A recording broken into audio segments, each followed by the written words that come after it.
à 6h. 6h na côte na douche na soukoli. 6h30 na zana volant pour na kena université. Et je n'accepterai pas que Moutoyo à la Mokaka Boye pour aller au deuxième bord non.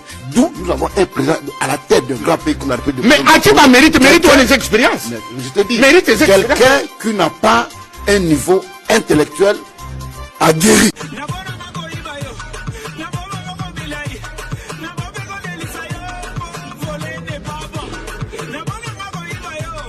Deux diplômes de licence. Nous avons licencié en sciences politiques administratives à l'université Oyo. Et le cas depuis 1997. Nous avons un diplôme de licence de théologie. On a ici.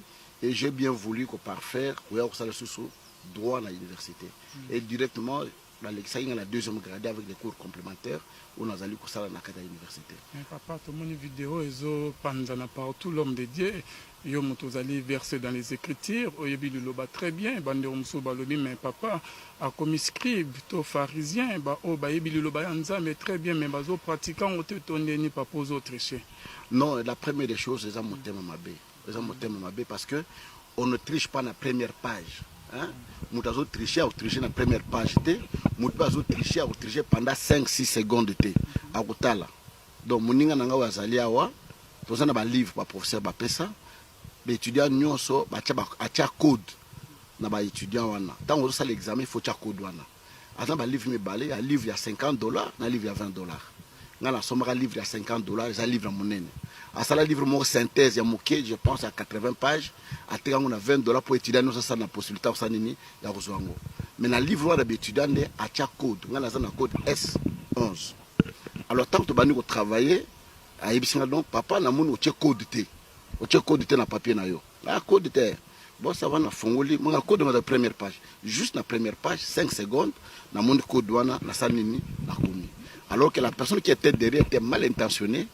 Azaro filmé ngai na yebiye bien to yebiye université peut identifier bano ba identifier ndinga zala qui peut bétir ba identifier qui et j'étais le premier en auditoire au Abima un examen très facile à droit coutumier.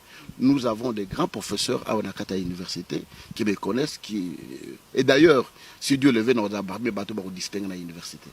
Donc si nous avons parlé, nous distinguer. Je travaille correctement parce que d'abord cours et belenga la sinazoango déjà et droit coutumier ça cours moko vraiment élémentaire. Autant guité on répond par exemple à une question pour ça moi c'est mobile à Bali. Na la décider à la place moi ça va nous vendre. Et ça question que nous tricheter. Bah une question monsieur par exemple le bamboka na biso problème ezali bah ça la conciliation le ba qui na justice et ça répond à nini. Ata autant guité répondre. Est-ce que on est ça question muta que nous tricher. Alors, c'est une mauvaise intention. Pour moi, mes images, au bas sangi yango, ils ont des connotations nini au bas 3 ans yango.